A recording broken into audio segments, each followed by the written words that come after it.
Open the podcast bay door as hell.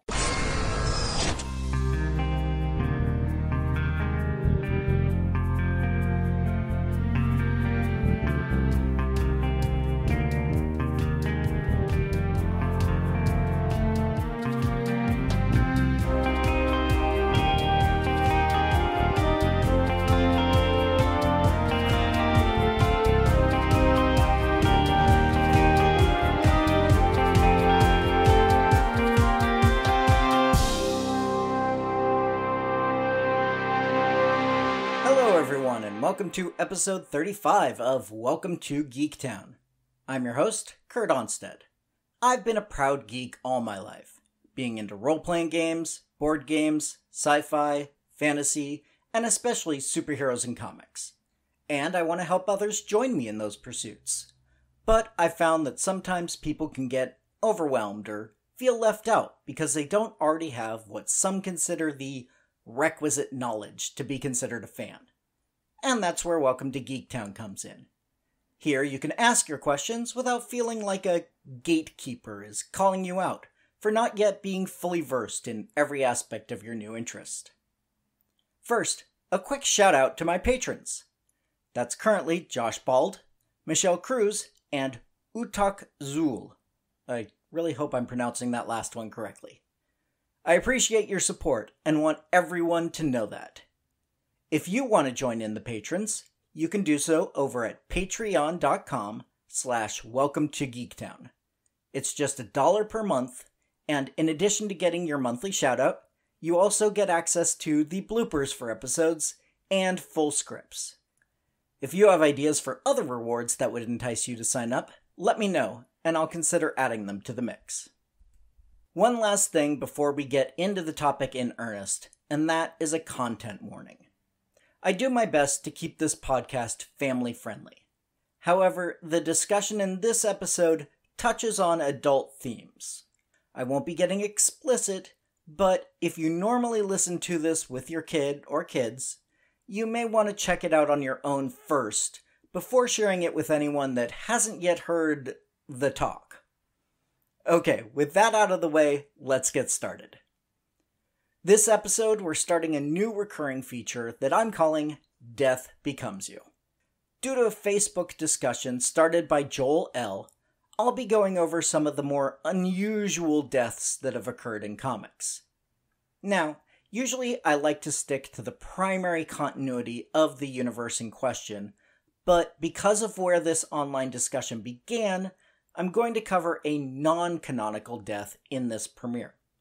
Let's get into the unusual demise of Mary Jane Watson Parker, the wife of Spider-Man, that took place in the miniseries titled Spider-Man Reign. Now, before we get to the death in particular, I should get you up to speed on this miniseries. Written and drawn by Carr Andrews, this 4-issue story released in 2006 to 2007 takes place 30 years in the future in a New York City that has rid itself of superpowered heroes and villains. The city is run by Mayor Waters, who has suspended elections in the name of security and uses a security force known as the Reign to keep order. Those of you who are familiar with some of the big comic book stories that have defined the genre may be drawing comparisons to one of those tales, particularly The Dark Knight Returns. The book does not shy away from these comparisons. Carr's artwork style in the book is definitely influenced by Frank Miller's art in Dark Knight Returns, and the exposition in Spider-Man Reign is mostly delivered by a pair of TV journalists, a storytelling device also used in Dark Knight Returns.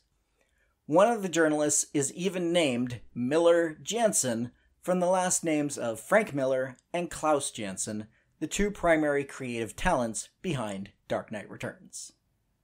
The story focuses around Spider-Man's return from retirement at the behest of the very aged J. Jonah Jameson, who in this timeline is aware of Peter Parker's secret identity.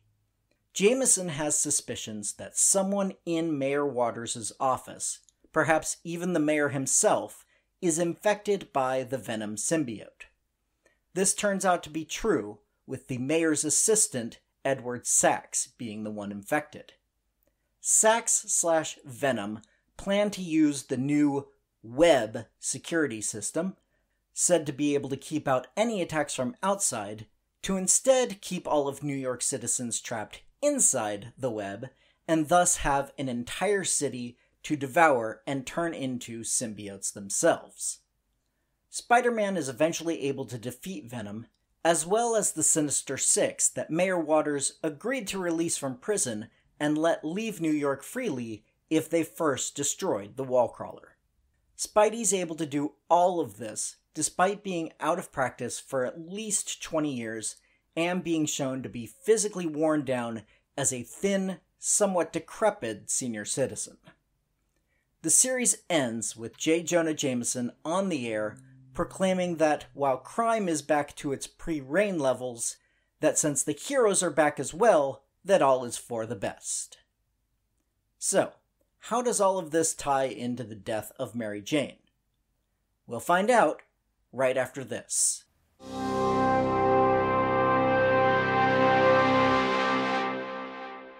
There are a lot of ways you can listen to Welcome to Geektown.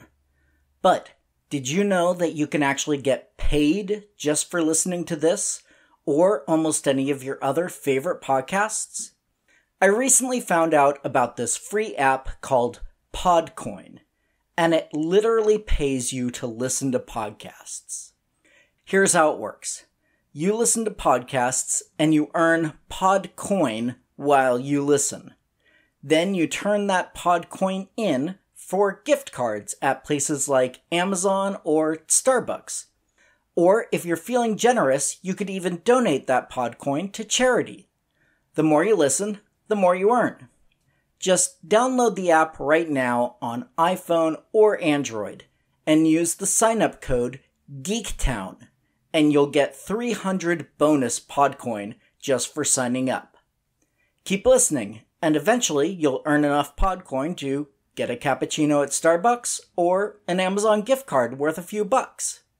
So go ahead and go listen to this podcast on Podcoin and sign up with the code GEEKTOWN. Thanks. And now, back to the show.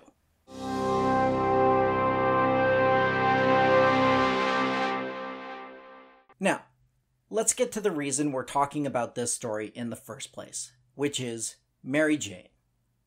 In the first issue, we're introduced to a silent Mary Jane that Peter talks to, who we eventually realize is simply a hallucination of Peter's.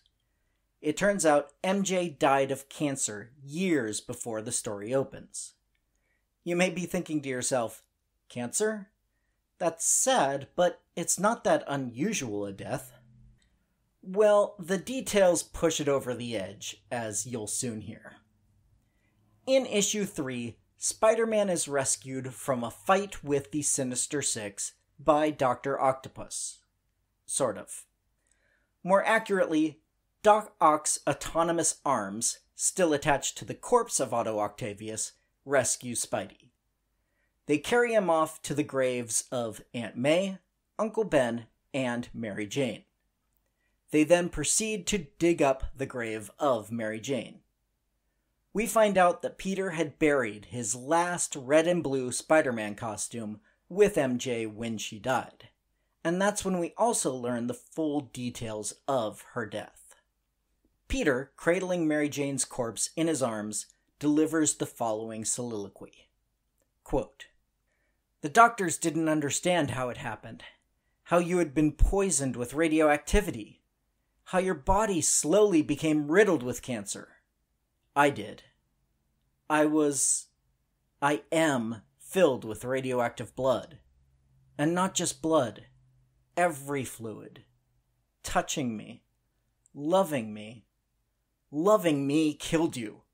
Like a spider crawling up inside your body and laying 1,000 eggs of cancer. I killed you." End quote. That's right. Due to the radioactivity in Spider-Man's fluids, Mary Jane contracted cancer. While overall the Spider-Man Reigns story received positive reviews, as you can imagine, this scene in particular was called out as a misstep in an otherwise well-told tale. Some even went so far as to call it pornographic. While I think that's a stretch, it definitely qualifies as one of the more unusual deaths in the comic book world. So, Joel, and all you other listeners, I hope that quenches your curiosity about this particular demise.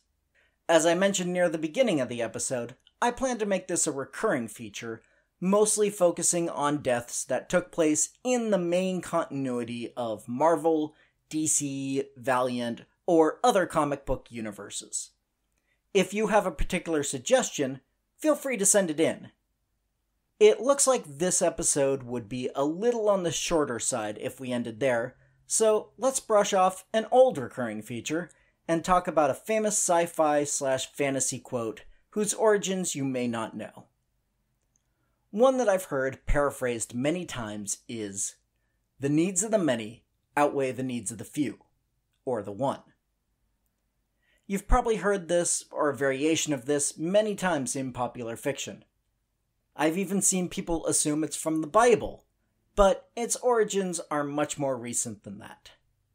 Star Trek II, The Wrath of Khan, generally agreed by fans to be one of, if not the best movie in the series, is where we first hear this phrase uttered by Captain Spock. He uses this utilitarian logical axiom near the beginning of the movie to give command of the Enterprise back to Admiral Kirk. Then, near the end of the film, he again states this phrase when explaining why he sacrificed himself in order to save the ship from destruction.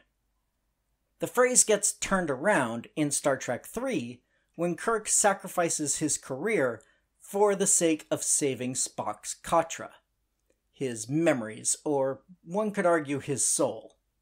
And the resurrected Spock agrees to the sentiment when discussing whether or not to save Chekhov in Star Trek IV, saying that it's not the logical thing to do, but it is the human thing. It's an interesting philosophical question, and one that Star Trek has argued both sides of over the years. That wraps up this episode of Welcome to Geektown. But don't forget, this show is powered by you, the listeners. I love to hear from you and find out what topics you'd like to learn more about. So please, send me an email at welcometogeektown, all spelled out, @gmail.com. Or leave a comment directly on the show notes at www.welcome2, the number 2 in this case, geektown.com. Other contact options include facebook.com/welcometogeektown or Twitter @geektownpodcast. Also, if you'd like to support the show directly, come join the Patreon at patreon.com/welcometogeektown for just $1 per month to get access to full scripts of the shows, outtakes, and a monthly shoutout. You can also help the show grow by subscribing and giving a 5-star review over on Apple Podcasts to join the Geektown City Council, which helps other people find the show so we can all tell them, "Welcome to Geektown, population, us." Welcome to Geektown is written, narrated, edited, and produced by me, Kurt Honesty. Theme music is by Aaron Levitz, logo art by Archie September.